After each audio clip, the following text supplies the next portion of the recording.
लेकिन वो डाउट इसी से संबंधित होना चाहिए, या फिर इससे पहले जो सेशन हुआ था उससे रिलेटेड होगा तो बिल्कुल आपका डाउट क्लियर किया जाएगा। तो चलिए शुरू करते हैं। तो देखिए, इससे पहले वाली क्लास में हमने विकास को समझा कि भाई विकास क्या होता है। तो देखिए, थोड़ा सा हम देख लेते हैं कि विकास क्या है। देखिए, डेवलपमेंट किसी भी व्यक्ति के जीवन में एक ऐसी कड़ी होती है या फिर एक ऐसा घटक होता है या ऐसा कारक होता है जिसकी वजह से उसका संपूर्ण जीवन व्यवस्थित रूप से चलता है। ठीक है, अब उसमें जो भी विकास होगा, जिस चीज जो भी उसके जीवन में आएगी वो सब विकसित होती हुई चली जाएगी। मतलब उसका विकास जो है वो लगातार होता रहेगा, चाहे वो किसी भी रूप में हो, कोई भी हो, चाहे वो उसका नैतिक विकास हो रहा हो, चाहे वो सामाजिक हो रहा हो, चाहे वो उसका संवेगात्मक विकास हो रहा हो। ठीक है, इनके बारे में हम पहले बात कर चुके हैं। और या फिर संज्ञानात्मक हो रहा हो, या फिर इनके अलावा बौद्धिक या फिर मानसिक और बहुत सारे पहलू हो सकते हैं, और इनके साथ साथ शारीरिक भी आ सकता है, शारीरिक भी इसी में आ सकता है। ठीक है, इसके अलावा और भी बहुत सारे आयाम हो सकते हैं, बहुत सारे पहलू हो सकते हैं जिनका बालक के जीवन पर प्रभाव पड़ता है और जिनको समांतर रूप से या फिर एक समान रूप से वो सारा का सारा विकास उसके जीवन में होता रहता है। तो देखिए, इन सब विकास पर, चाहे वो शारीरिक हो, नैतिक हो, सामाजिक हो, संवेगात्मक हो, संज्ञानात्मक, बौद्धिक, मानसिक या किसी भी प्रकार का विकास हो किसी भी बालक के जीवन में, उन पर किस चीज का प्रभाव पड़ सकता है और कैसे कैसे प्रभाव पड़ेगा वो सब हम आज डिस्कस करने वाले हैं। एक बात ये, दूसरी बात अगर हम करें कि इस टॉपिक को लाने के पीछे क्या रीजन रहा होगा, तो इस टॉपिक को लाने के पीछे एकमात्र यही रीजन है, जब तक आपको ये पता नहीं होगा कि बालक के विकास पर किन चीजों का प्रभाव पड़ता है, तब तक आप उनको दूर कैसे करोगे जिसकी वजह से बालक का विकास प्रभावित है। ठीक है, तो इन कारणों को जानना आपके लिए बहुत ज्यादा इंपॉर्टेंट है, बहुत ज्यादा महत्वपूर्ण है। तो चलिए हम देखते हैं। सबसे पहला पॉइंट यहां पर दिखाई दे रहा है वंशानुक्रम। तो वंशानुक्रम का प्रभाव क्या है? सबसे पहले हम जानते हैं कि वंशानुक्रम होता क्या है। वंशानुक्रम को हम इंग्लिश में कहते हैं हेरिडिटी। और वंशानुक्रम का मतलब क्या है, ये किन किन चीजों पर इसका प्रभाव पड़ेगा। तो मैं आपको बता दूं, वंशानुक्रम से कौन कौन से गुण ऐसे हैं जो बच्चे के जीवन में घटित होते हैं। जैसे बच्चे का रंग, रूप, आकार, ठीक है, वो कैसा होगा, उसका रंग कैसा होगा, उसका रूप कैसा होगा, उसका आकार कैसा होगा। ठीक है, और इसके अलावा अगर हम वंशानुक्रम की बात करें तो उसका चरित्र, ठीक है, ये भी थोड़ा बहुत वहां पर डिसाइड होगा, क्योंकि जिस प्रजाति से, जिस कुल से वो बच्चा आएगा, कहीं ना कहीं उसका इफेक्ट उसके ऊपर दिखाई देगा। अब जैसे अगर हम देखें तो वंशानुक्रम का ज्यादातर जो इफेक्ट है, जैसे आप देख सकते हो, आप जब आईपीएल गेम्स देखते होंगे तो वहां पर आप साउथ अफ्रीका के खिलाड़ियों को देखते होंगे, इंग्लैंड के खिलाड़ियों को देखते होंगे, और उनको अपन से, अपने यहाँ इंडियन खिलाड़ी जो हैं उनसे आप भिन्न पाते होंगे। रंग, रूप, आकार, आकृति, या फिर हम बात कर लें वजन, या फिर हम बात कर लें ताकत, इन सब चीजों का प्रभाव वंशानुक्रम जो है वो प्रभाव डालता है इन सब चीजों पर। तो यहाँ पर आपको ध्यान रखना है कि रंग, रूप, आकार, चरित्र, और इसके अलावा छोटी मोटी चीजें और ऐसी होती हैं, जैसे बच्चे पर विकास की अगर हम बात करें तो गर्भ से लेकर जीवन पर्यंत उसका विकास होता है। तो गर्भ में पल रहा बच्चा, बाहर का जो वातावरण उसे मिलेगा, माता पिता का जो वातावरण उसे मिलेगा, माता पिता जैसे मान लीजिए शिक्षक हैं, अगर माता पिता दोनों शिक्षक हैं तो डेफिनेटली हम यहाँ पर कह सकते हैं 60 से 70% जो बच्चा होगा वो कहीं ना कहीं बहिर्मुखी होगा, मतलब वो एक्सट्रोवर्ट होगा। और जब वो बच्चा, आप देखना ज़्यादातर ऐसे पेरेंट्स होते हैं जिनके जो कि टीचरशिप में काम कर रहे हैं, शिक्षा के क्षेत्र में काम कर रहे हैं, या फिर कहीं बोलते हैं या फिर कवि हैं, तो आप देखना उनके जो बच्चे हैं वो कहीं ना कहीं आपको ऐसे मिलेंगे कि वो उसी टाइप में, उसी फील्ड में आगे बढ़ रहे होंगे। जैसे अगर हम बात करें, कुमार विश्वास जी का आपने नाम सुना होगा, तो वो बहुत अच्छे कवि हैं हिंदी के, ठीक है, बहुत अच्छे कवि हैं। लेकिन अगर हम बात करें उनके पिताजी की, तो वो क्या थे, वो प्रोफेसर थे। इसके अलावा और भी बहुत सारे लोग, चाहे वो सचिन तेंदुलकर हो, तो सचिन तेंदुलकर एक खिलाड़ी है, तो उनका बेटा जो है अर्जुन, वो भी आपको पता होगा क्रिकेट ही खेलता है। तो ऐसे बहुत सारे एग्जाम्पल हैं जिसमें हमें पता चलता है कि वंशानुक्रम का कहीं ना कहीं उस पर इफेक्ट पड़ता है। अब जैसे अपने एरिया में हम बात करें, बहुत सारे पेरेंट्स ऐसे हैं जो कि कृषक हैं, तो बच्चे थोड़ा बहुत तो नॉलेज उसके बारे में रखते ही रखते हैं। और बहुत सारे डॉक्टर्स आपने ऐसे देखे होंगे जिनके बच्चे डॉक्टर ही बनते हैं, और फिर उनके बच्चे भी डॉक्टर ही बनते हैं, और यदि वो डॉक्टर नहीं बनते तो उसी फील्ड में थोड़ा बहुत तो नॉलेज वो उसमें रखते ही रखते हैं। तो कहीं ना कहीं अगर हम बात करें, बच्चे के विकास में वंशानुक्रम का बहुत बड़ा इफेक्ट पड़ता है।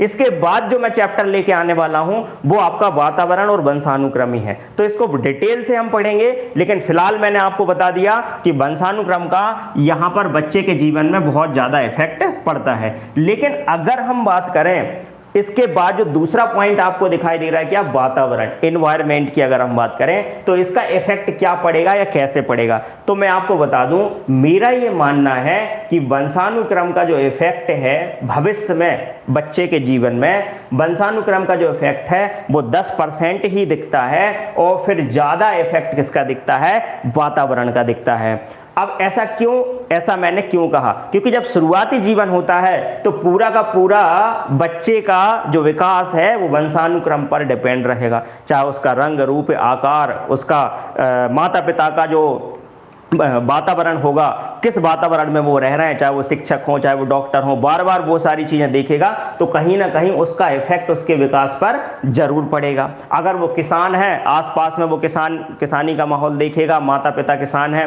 और देखिए एक बात और मैं आपको बता दूं, ये थोड़ा सा जेनेटिक होता है। जेनेटिक मतलब ये हुआ कि ये पीढ़ी दर पीढ़ी चला आ रहा होता है बच्चे के जीवन में। जैसे मान लीजिए आप देख सकते हैं, जैसे साउथ अफ्रीका के जो खिलाड़ी हैं उनको आप जब देखेंगे तो उनके पेरेंट्स को देखेंगे तो कहीं ना कहीं उनका रंग रूप आकार उन्हीं की तरह आपको दिखाई देगा, क्योंकि वो जीन एक के बाद एक दूसरी पीढ़ी में स्थानांतरित होते हैं, हस्तांतरित होते हैं, जिसकी वजह से वो रंग रूप आकार उनका दिखाई देता है। तो ये जेनेटिक तो होते ही होते हैं, साथ ही साथ आदतन जो पेरेंट्स की जो आदत होती है वो भी जीन द्वारा ट्रांसफर होती है बच्चों में। तो इसीलिए वंशानुक्रम की अगर हम बात करें तो मेरा ये मानना है कि 10% जो है वो वंशानुक्रम का जो इफेक्ट है वो बाद में बच्चे के ऊपर दिखाई देता है, और सबसे ज्यादा जो इफेक्ट दिखाई देगा वो किसका दिखाई देगा, वातावरण का। लेकिन शुरुआती जीवन में सबसे ज्यादा जो इफेक्ट होता है वो किसका होता है, वंशानुक्रम का। मतलब अपन ऐसा कह सकते हैं कि 90% वंशानुक्रम का और फिर 10% वातावरण का। लेकिन बाद में धीरे धीरे करके जब बच्चे का विकास होता है और बड़ा हो जाता है, बाल्य अवस्था किशोर अवस्था में जैसे जैसे प्रवेश करता है, फिर वातावरण का इफेक्ट बढ़ता चला जाता है, वो वंशानुक्रम का जो इफेक्ट है वो धीरे धीरे करके कम होता चला जाता है। कम का मतलब ये नहीं है कि बिल्कुल खत्म हो जाएगा, क्योंकि रंग रूप आकार जो है वो एक बार बच्चे का जेनेटिक तरीके से निर्धारण हो गया, वो कंटिन्यू फिर जीवन पर्यंत उसका चलेगा। एक चीज ये हो गई। दूसरी बात, अगर हम जैसे वातावरण की बात करें तो वातावरण का कैसे इफेक्ट पड़ेगा, तो वातावरण का इफेक्ट कैसे, जैसे सबसे पहले अगर हम बात करें तो विद्यालय, सबसे पहले अगर हम बात करें विद्यालय, तो विद्यालय क्या है, उसका वातावरण ही निर्मित कर रहा है। और अगर वातावरण वहाँ जैसे विद्यालय में वो पड़ेगा, जैसे अगर मैं बात करूं कि विद्यालय का परिवेश बहुत अच्छा होगा तो बच्चे के ऊपर पूरा का पूरा वो इफेक्ट डालेगा। इसके अलावा पड़ोस का इफेक्ट जरूर पड़ेगा उसके ऊपर, ठीक है, आस पड़ोस में कैसे लोग उसके साथ रह रहे हैं। खेल खेलेगा तो वहां पर खेल में उसको किस टाइप का वातावरण मिल रहा है, कैसे दोस्त उसके बन रहे हैं, उन सब चीजों का इफेक्ट पड़ेगा। तो वातावरण का इफेक्ट सीधा सीधा बच्चे पर पड़ता है, पक्का है। अच्छा एक बात और मैं आपको बता दूं, वातावरण में जैसे मौसम की अगर हम बात करें तो मौसम का इफेक्ट पड़ेगा। अब जैसे अलग अलग जगह, जैसे फॉर एग्जांपल आपको पता होगा जो आदिवासी जो लोग होते हैं वो उनकी हाइट कम होती है, ठीक है, वो थोड़े से आपको सामान्य जो लोग होते हैं उनसे थोड़ी सी उनकी जो हाइट होती है वो कम होती। तो वो क्यों होती, कहीं ना कहीं वो वैसे वातावरण में रह रहे हैं जिसके कारण उनकी हाइट जो होती है वो कम हो जाती है। तो यहाँ पर अगर हम बात करें तो शारीरिक रूप से तो इफेक्ट पड़ता ही पड़ता है, साथ में नैतिक, सामाजिक, संवेगात्मक, संज्ञानात्मक, बौद्धिक, मानसिक सारी चीजों का इफेक्ट भी उसके साथ पड़ता चलता आगे बढ़ता जाता है, ठीक है। तो वातावरण का भी यहाँ पर मोस्ट इंपॉर्टेंट इफेक्ट है, जिसमें अगर हम बात करें विद्यालय, पड़ोस, अगर वो कहीं खेलने जा रहा है उसके दोस्त किस प्रकार के हैं। जैसे आपका बच्चा जिस वैन में बैठ के आता है उस वैन में अगर कोई एक ड्राइवर ऐसा है जो बात करते समय वो गालियों का प्रयोग करता है, तो आप देखिए वो बच्चा भी उन गालियों का प्रयोग करने लगेगा घर आकर, ठीक है। इसके अलावा क्योंकि कहीं ना कहीं उसका वातावरण जो है वो थोड़ा डिस्टर्ब है, कहीं ना कहीं वातावरण से वो सारी चीजें उसको मिल रही हैं, इसकी वजह से ये सारी दिक्कतें पैदा बच्चे के जीवन में हो जाएंगे, उसका डेवलपमेंट भी उसी तरीके से आगे बढ़ने लगेगा। तो हमें ये विशेष ध्यान रखना है, जो बच्चे हैं उनका जो वातावरण है वो कहीं ना कहीं इतना अच्छा होना चाहिए कि उस वातावरण का इफेक्ट डायरेक्ट बच्चे के ऊपर पड़ना चाहिए। तो आजकल छोटे छोटे बच्चों का तो इसमें विशेष रूप से ध्यान दिया जाता है कि गंदे माहौल में वो किसी प्रकार ना पहुंचे। इसका बेस्ट एग्जांपल मैं आपको बताता हूं। एक शेरू नामक एक व्यक्ति है, उसको हुआ ये कि वो भीख मांगता था और एक वो ट्रेन में बैठा और ट्रेन तो वो देख सकते हैं, लॉयन नाम की एक मूवी है, वो मूवी आप जब देखेंगे तो उसका पूरा वृत्तांत आपको पता चलेगा। वो हुआ क्या कि वो जब उसमें ट्रेन में बैठा, ट्रेन में बैठने के बाद वो कहीं दूसरी जगह पहुंच गया। फिर ऑस्ट्रेलिया के पेरेंट्स थे, उनने उसको गोद लिया। गोद लेने के बाद अब वो यहाँ से इंडिया से तो चला गया, लगभग 4-5 साल की अवस्था में था वो। अब वो इंडिया से तो चला गया, इंडिया से जाने के बाद जब वो ऑस्ट्रेलिया में पला बढ़ा तो इंग्लिश बोलता था, सब कुछ सिस्टमेटिक, वहाँ का जो माहौल था वो बिल्कुल वैसे ही वैसा हो गया। अब यहाँ तो वो भीख मांगता था, लेकिन वहाँ पर उसने अच्छे से स्टडी करी, पढ़ाई करी और आगे जाकर वो एक अच्छा इंजीनियर बना। और इंजीनियर बनने के बाद उसे थोड़ा थोड़ा याद था कि मेरा घर इंडिया में था, इसके अलावा बहुत सारी चीजें उसको याद थी कि कहाँ कहाँ कैसे था। तो फिर वो बाद में जाके जब बड़ा हो गया, जब उसकी जॉब लगी तो उसके बाद वो वापस घर आया, तो उसका कहीं ना कहीं पहले तो भिखारी था बट उसका वातावरण चेंज हुआ तो इंजीनियर बन गया। तो कहीं ना कहीं वातावरण का इस पर इफेक्ट पड़ता है। इसके कई बहुत सारे अपवाद भी हैं। अब जैसे आपके मन में एक क्वेश्चन आ सकता है कि एपीजे अब्दुल कलाम तो मछुआरे के बेटे थे, तो उनको तो मछुआरा बनना था, लेकिन वो साइंटिस्ट कैसे बन गए, उनका वो राष्ट्रपति कैसे बन गया, उनका नाम मिसाइल मैन कैसे पड़ गया, ये कैसे संभव हुआ? तो देखिए कहीं ना कहीं ये भी वातावरण ही है, क्योंकि उनके पिताजी मछुआरे थे लेकिन उनने उनको पढ़ाया, उनको थोड़ा सा प्रेरित किया और माहौल मिलता गया, एक अच्छे स्कूल में एडमिशन हुआ, वातावरण चेंज हुआ, तो अपने आप ही उनका पढ़ने में मन लगा और मन लगने के साथ साथ जब उन्होंने मेहनत की, प्रेरणा मिली, अच्छे रिजल्ट मिले, तो फिर वो आगे बढ़े। तो वातावरण का यहाँ पर मोस्ट इंपॉर्टेंट यहाँ पर ये पहलू है और ये बच्चे के जीवन में बहुत ज़्यादा प्रभाव डालता है। तो ये चीज़ आप ध्यान रखना। अब हम बात करते हैं गाय की पोषण की, कि भाई पोषण का प्रभाव क्या है। तो मैं अगर बात करूँ कार्बोहाइड्रेट, बच्चे को प्रॉपर तरीके से कार्बोहाइड्रेट मिल रहा है कि नहीं, प्रोटीन मिल रहा है कि नहीं, ठीक है, उसका खान पान कैसा है, ये सारी चीज़ें भी डिसाइड करेंगी। अब जैसे बहुत सारे बच्चे हमने देखे कि क्लासरूम में लंच बॉक्स लेके नहीं जाते। अब जब वो भूखे रहेंगे, भूख लगेगी, तो सीधी सी बात है उनका पढ़ाई में मन नहीं लगेगा, कमजोरी बनी रहेगी। या फिर किसी बीमारी का, अच्छा यहाँ पर अगर एक पॉइंट हम ये बीमारी का भी दे सकते हैं, 10वां पॉइंट हम बीमारी का भी ले सकते हैं। अगर हम बीमारी की बात करें, अगर कोई बच्चा बीमार है तो सीधी सी बात है उसका प्रभाव भी विकास पर कहीं ना कहीं पड़ेगा। तो मैं आपको बता दूं यहाँ पर पोषण बच्चे का कैसा है, इन चीज़ों का प्रभाव भी बच्चे पर दिखाई देता है। अब अगर हम बात करें प्रजाति की, तो प्रजाति क्यों लिया गया मैं आपको बताता हूँ। जैसे मान लो आदिवासी, ठीक है, उनकी प्रजाति थोड़ी अलग है। अब जैसे साउथ के जो लोग हैं उनका जो कलर है, रंग रूप है, वो थोड़ा सा यहाँ पर अलग दिखाई देगा, ठीक है, यहाँ के जो लोग हैं उनसे अलग दिखाई देगा। तो प्रजाति का थोड़ा सा इफेक्ट तो पड़ता ही है। अब जैसे अगर अपन बात करें इंग्लैंड की, तो इंग्लैंड के जो लोग हैं उनमें जैसे वहाँ के जो लोग हैं उनके दुबले पतले मिलेंगे आपको और उनकी हाइट ज़्यादा मिलेगी। साउथ के जो लोग हैं उनका रंग आपको हल्का सा काला मिलेगा और इसके साथ साथ आपको, आप जब उन्हें देखेंगे तो वो थोड़ा सा आपको उनका पेट निकला हुआ दिखाई देगा और उनकी जो प्रकृति है वो थोड़ा सा यहाँ के जो लोग हैं उनसे डिफरेंट रहेगी। तो कहीं ना कहीं अगर हम बात करें तो प्रजाति का भी इफेक्ट विकास पर पड़ता है। तभी कहीं ना कहीं जैसे साउथ अफ्रीका के जो लोग हैं वो ज़्यादा ताकतवर होते हैं, शारीरिक रूप से भी मजबूत होते हैं, ठीक है, तो प्रजाति का इफेक्ट भी पड़ता है। अब इसमें ऐसा मत सोचना, देखिए एक दो एग्जाम्पल, आप जैसे आप कहोगे अपने यहाँ खली है, तो खली का शरीर तो शरीर बहुत बड़ा है, ठीक है, हाइट भी ज़्यादा है, हेल्थ भी ज़्यादा है, तो फिर वो कैसे हो गया। तो एक आध एग्जाम्पल आपको मिलेंगे जो कि हम अपवाद के रूप में ले सकते हैं। लेकिन इसके साथ साथ मैं एक बात और आपको बात बता दूं कि ये थोड़ा सा क्या है, विकृति के कारण भी होता है, ठीक है, ये जेनेटिक प्रॉब्लम हो जाती है जिसकी वजह से इस टाइप की दिक्कतें पैदा हो जाती हैं। अब देखिए, अब नेक्स्ट अगर अपन बात करें यौन भेद, तो इसका मतलब क्या है। तो देखिए सबसे पहली चीज़ अगर मैं बात करूँ लड़कियों में, तो जब बच्चे का जन्म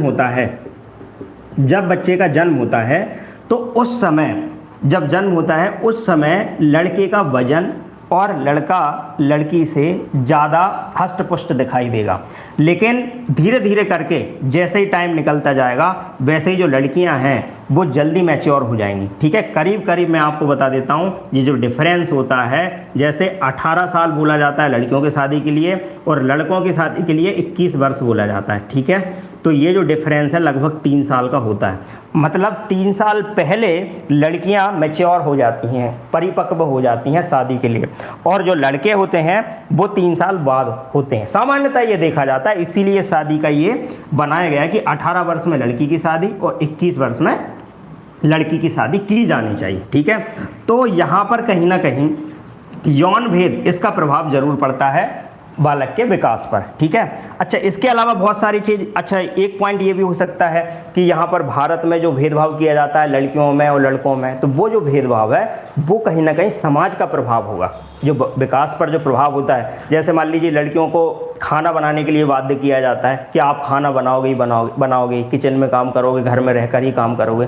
तो ये जो पॉइंट है ये कहीं ना कहीं संस्कार या फिर हम कह सकते हैं समाज का गलत प्रभाव है जिसके कारण ये हुआ। बाकी अगर हम बात करें यौन भेद में जो यहाँ पर पॉइंट लिया गया वो सिर्फ यही है कि लड़कियाँ पहले मैच्योर हो जाती हैं और लड़के थोड़ा सा बाद में होते हैं। ठीक है, अब अगर हम बात करें व्यक्तिगत भिन्नता की, तो व्यक्तिगत भिन्नता क्या है, तो देखिए मैं आपको बता देता हूं। सबसे पहले हम समझते हैं व्यक्तिगत भिन्नता के बारे में। तो देखिए अगर मैं रंग रूप आकार की बात करूं, इनसे थोड़ी सी भिन्नता पाई जाती है, सब में अलग अलग भिन्नता है। जैसे अगर मैं बात करूं तो मैं आपसे कहीं ना कहीं भिन्न हूं।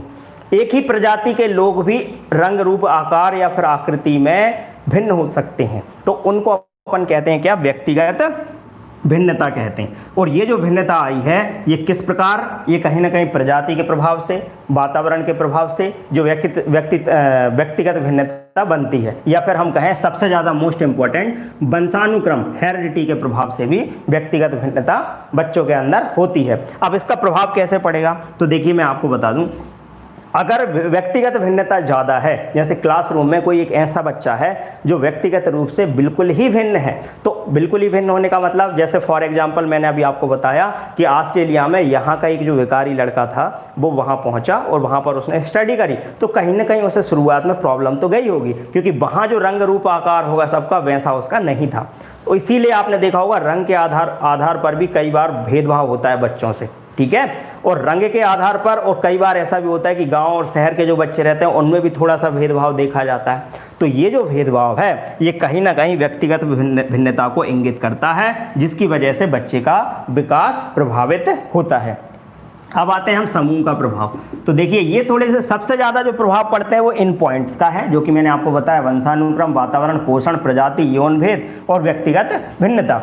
और फिर अगर हम बात करें तो यहाँ पर यदि हम बात करें समूह का प्रभाव, तो समूह का मतलब क्या है, तो देखिए बच्चे ग्रुप बनाते हैं। जैसे ही बाल्य अवस्था से बाहर निकलते हैं धीरे धीरे करके बच्चे ग्रुपिंग बनाना शुरू कर देते हैं, और जब ग्रुप बनाएंगे, समूह बनाएंगे, तो समूह में जैसे बच्चे होंगे वैसे ही उनका वातावरण और परिवेश हो जाएगा। ठीक है, अब जैसे अगर हमने देखा कि भारत में सबसे ज़्यादा बच्चे क्या खेलते हैं, तो क्रिकेट खेलते हैं। क्रिकेट क्यों खेलते हैं, क्योंकि माहौल ही क्रिकेट का ज़्यादा है। वातावरण में क्रिकेट ज़्यादातर बच्चे खेलते हुए आपको मिल जाएंगे, तो माहौल बनेंगे, तो ज़्यादा बच्चे भी उसी से प्रभावित होंगे और उसी फील्ड में आगे बढ़ने का प्रयास करेंगे। इसके अलावा एक बात और, जैसे आपने देखा होगा क्षेत्रीय इसका भी प्रभाव पड़ता है। जैसे बहुत सारे लोग बोलते हैं कि गुजरात में जो बच्चे होते हैं वो शुरुआत से ये सोचते हैं यार हमें बिजनेस करना, ठीक है, क्योंकि वहाँ पर बिजनेसमैन ज़्यादा लोग हैं। अपने यहाँ पर क्या है, शुरुआत में ही पहले ही बोल देंगे तू IAS बनेगा, पहले बचपन में उसका चेहरा देख के कि अभी एक छोटी सी लड़की हमारे इधर आती है, हमारे रिलेटिव है, और उसको पूरा का पूरा प्रोफाइल उसने तैयार किया और उसमें लिखा था कि मैं IAS बनना चाहती हूँ। अब उसके दिमाग में ये बात कहाँ से डाली गई, कहीं ना कहीं वातावरण से आई होगी, या फिर उनके वातावरण में कोई IAS IPS हुआ होगा, या फिर टीवी में कभी देखा होगा। तो वातावरण में आगे पीछे जो भी चल रहा होता है उसका जो इफेक्ट होता है वो बच्चे के दिमाग में कहीं ना कहीं जाता है और उसी को वो अपने परिवेश में शामिल कर लेता है, या फिर पेरेंट्स द्वारा जबरदस्ती उसके ऊपर भी थोपा जा सकता है। इस टाइप की चीज़ें भी सामने आती हैं। तो अगर हम बात करें यहाँ पर समूह का प्रभाव, तो समूह, जिस प्रकार का समूह उसके वातावरण में होगा वैसे ही उसका विकास, उसका डेवलपमेंट आगे बढ़ता चला जाएगा। अब हम बात करते हैं संस्कृति एवं धर्म। तो देखिए अब जैसे अगर हम बात करें चाहे वो मुस्लिम धर्म हो, हिंदू हो, सिख, ईसाई, जिस धर्म में, जिस संस्कार में, जिस संस्कृति में बच्चा पल बढ़ रहा होगा उसका इफेक्ट सीधा सीधा उसके ऊपर दिखाई देगा।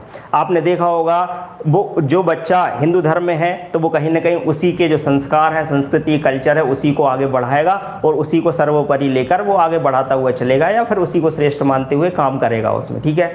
या फिर मुस्लिम धर्म में है या फिर किसी अन्य धर्म में, तो बच्चे के विकास में इन चीज़ों की विशेष भूमिका है। मैं आपको बता दूं संस्कृति और धर्म का भी बहुत ज़्यादा गहरा प्रभाव पड़ता है, चाहे वो हिंदू हो, सिख हो, मुस्लिम हो, जैन हो या फिर किसी अन्य धर्म का व्यक्ति हो। मैं आपको बता दूं इनका इफेक्ट तो पड़ता ही पड़ता है। और धर्म के अनुसार जैसे धर्म जितना अपडेट होगा, जितना मतलब कहना चाहिए कि आगे बढ़ाने वाला होगा, उसका प्रभाव भी आपको वहाँ पर दिखाई देगा। अब आते हैं हम आयु की बात करें तो आयु का इफेक्ट कैसे पड़ेगा। तो देखिए आयु की अगर हम बात करें तो आयु यदि प्रभावित हो जाती है, जैसे उस टाइम पे उसको बीमारी हो गई, कुछ हो गई, इस टाइप की दिक्कतें हो गई, तो सीधी बात है कि सेम एज में उसका विकास जो है वो रुक जाएगा। और एज का इफेक्ट तो पड़ता ही पड़ता है। जैसे अगर मान लीजिए अभी बच्चा 5 साल का है तो 5 साल के अकॉर्डिंग काम करेगा, ऐसा नहीं कि भाई एकदम से तुम उसे 10 साल के अकॉर्डिंग काम करवा लो। और ये पॉइंट मतलब मैं यहाँ लेके सिर्फ इसलिए और आया हूँ स्पेशली, कई बार ऐसा होता है पेरेंट्स ये सोचते हैं कि बच्चा तो हमारे बराबर ही समझदार है। भाई आप 45 साल 35 साल की एज में हो और बच्चा है 5 साल का, आप चाहते हैं कि वो उतना ही समझदार हो जाए, हर चीज बिल्कुल प्रॉपर, बुक जहां रखी है वहां रखे, तो ऐसा संभव नहीं है। इन चीजों का आपको विशेष ध्यान रखना है। अगर कोई बच्चा है तो सीधी बात है, मतलब छोटा सा जो 1 से 10 साल के जो बच्चे होते हैं वो इस टाइप की हरकतें करेंगे जिसकी वजह से आप परेशान भी हो सकते हैं। लेकिन परेशानी की बात नहीं है, कहीं ना कहीं उसका जो दिमाग है वो इतना तेज है, इतना तीव्र है, या फिर हम कह दें कि इतनी तीव्र गति से चल रहा है जिसकी वजह से वो अपनी चीजों को रोक नहीं पाता है, वो कुछ ना कुछ करता ही रहता है, कुछ नया करने की कोशिश करता है। तो आयु का जो इफेक्ट है वो बच्चों पर दिखाई देता है। अगर बच्चे की आयु कम है तो सीधी सी बात है वो उस लेवल पे नहीं सोच पाएगा जिस लेवल पे आप सोच रहे हैं। फिर आते हैं बीमारी। तो बीमारी का मैं आपको बता चुका हूं। इस प्रकार से जितने भी पॉइंट मैंने आपको बताए इनका इफेक्ट जो है वो सीधा सीधा बच्चे के विकास पर देखा जाता है। आप इनको अच्छे तरीके से कंप्लीट कर लीजिए और इनसे संबंधित जो भी आपके डाउट हो आप मुझसे पूछिए।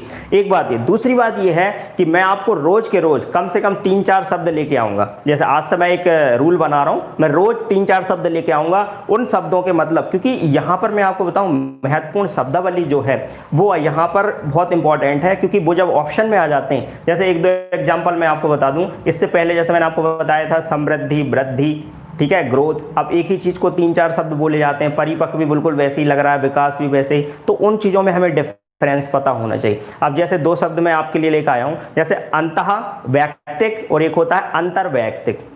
एक होता है अंतः वैयक्तिक और एक होता है अंतर वैयक्तिक। इन दोनों में फर्क होता है। एक होता है इंटरपर्सनल और एक होता है इंट्रापर्सनल, ठीक है। इन दोनों में बहुत ज़्यादा फर्क है। जैसे अगर मैं सिर्फ अपनी बात करूं, अपने ही गुणों की बात करूं, अपने व्यक्तिगत गुणों की बात करूं, तो वो होता है अंतः वैयक्तिक, ठीक है। अगर मैं अपने गुणों की बात कर रहा हूं, खुद के गुण में जो असमानता है वो क्या है, अंतः वैयक्तिक। जैसे खुद के गुणों में असमानता का मतलब क्या है, जैसे मान लीजिए मेरा मैथमेटिक्स अच्छा है, मैं अपनी बात कर रहा हूं, और मेरा मनोविज्ञान जो है, जो साइकोलॉजी सब्जेक्ट है, वो मैथमेटिक्स से थोड़ा सा वीक है। या फिर मेरा जो है इन्वायरमेंट जो है वो मैथमेटिक्स से बहुत ज़्यादा वीक है। तो ये कहीं ना कहीं मेरे पर्सनल गुण हो गए, इंडिविजुअल गुण हो गए। या फिर कोई अन्य सब्जेक्ट सोशलॉजी जो है वो मुझे नहीं आता है, कम आता है थोड़ा बहुत कम आता है, तो ये मेरे पर्सनल गुण हो गए, मेरे अपने खुद के गुण हो गए।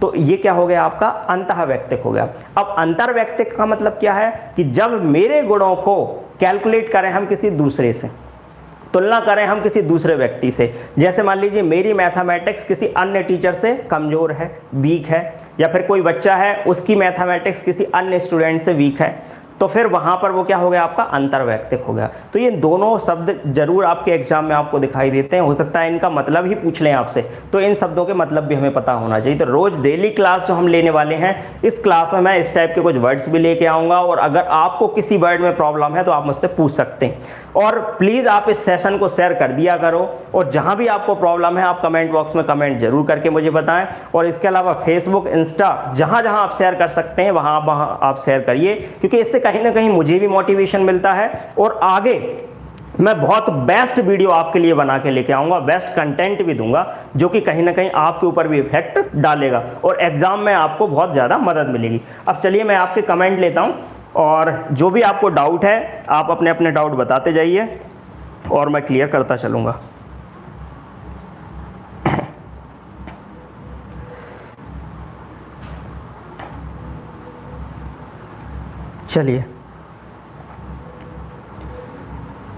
चलिए बताइए। अच्छा मनी मेरा हेलो। शिवानी पूछ रही हैं हाँ सर यूज़ में प्रॉब्लम होते हैं। हाँ बिल्कुल, मैं ऐसे शब्द जो हैं वो लेके आता रहूँगा और आपको इस टाइप से इनका मीनिंग भी बताता रहूँगा। फिर आगे चलिए, आप जल्दी जल्दी कमेंट करके अपने अपने डाउट बताइए। देखिए यहाँ पर लाइव तो मुझे बहुत सारे लोग दिख रहे हैं, लेकिन आप प्लीज़ कमेंट करिए, क्योंकि मुझे तभी पता चलेगा जब आप कमेंट करेंगे कि आप यहाँ पर लाइव हैं कि नहीं है। और सबसे पहले आप इस सेशन को शेयर करिए, क्योंकि स्टार्टिंग में जब हमने शुरुआत की थी तब बहुत सारे लोग लाइव थे और तब से मैं देख रहा हूं कि अब धीरे धीरे करके कम होते चले जा रहे हैं। और अगर किसी विशेष टॉपिक को भी आपको पढ़ना है तो वो भी आप कमेंट बॉक्स में कमेंट करके मुझे जरूर बताएं। कोई भी टॉपिक, कोई सब्जेक्ट, कोई टॉपिक या इस सब्जेक्ट से संबंधित कोई टॉपिक आपको पढ़ना है तो आप कमेंट बॉक्स में कमेंट करके बता सकते हैं। चलिए जल्दी बताइए, अपना कमेंट करिए जो भी आपका डाउट है, नहीं तो फिर हम सेशन को खत्म करेंगे। अच्छा क्लियर है, ओके। शुभम जी कह रहे हैं कि यहाँ पर क्लियर है सारे डाउट। और किसी को कोई दिक्कत हो तो प्लीज पूछिए आप। अब देखिए अभी यहाँ पर क्या है, कविता जी ने मुझसे एक क्वेश्चन किया था कि सर आपने जो टॉपिक छोड़ दिए हैं या फिर छूट गए हैं उन टॉपिक को आप पढ़ाइए। तो कविता जी मैं आपको एक बात बता दूं, अपन यहाँ पर सिलेबस बिल्कुल पूरा खत्म करने वाले हैं। स्टार्टिंग से चलते हैं, आपका रिवीजन हो जाएगा। अब इसके बाद का जो टॉपिक है वो होगा आपका आनुवांशिकी और वातावरण होगा। क्रम से चलते जाते हैं और इसके बाद थ्योरी हम क्रम से पढ़ते चले जाएंगे। इससे होगा ये कि जो नए स्टूडेंट जुड़े हैं उनको भी फायदा मिलेगा और आपका रिवीजन हो जाएगा। एक बात ये। दूसरी बात ये है कि मैं आपको बता दूं, 1 महीना पूरा अगर ये लाइव क्लास चलती है तो 1 महीने में पूरा आपका खत्म हो जाएगा।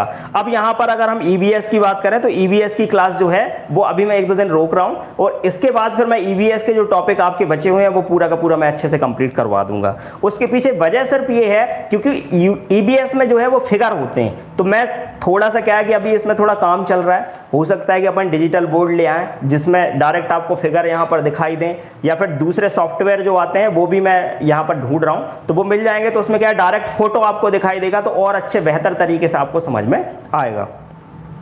चलिए अगर आपके अभी भी कोई डाउट बचे हैं तो प्लीज पूछिए और इस लाइव सेशन को आप शेयर जरूर करते रहें।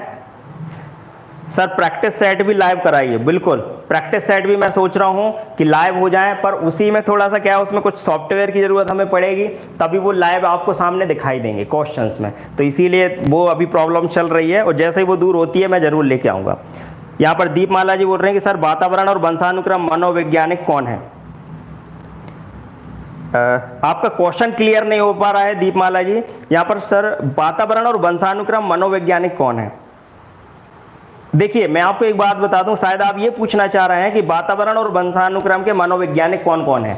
तो देखिए इसमें बहुत सारे मनोवैज्ञानिक हैं जिन्होंने इसमें काम किया है। अब पर्टिकुलर आप किस विषय में बात कर रहे हैं, किस पॉइंट में, तो वो आप लिख के भेजिए तो मैं आपको बता दूंगा।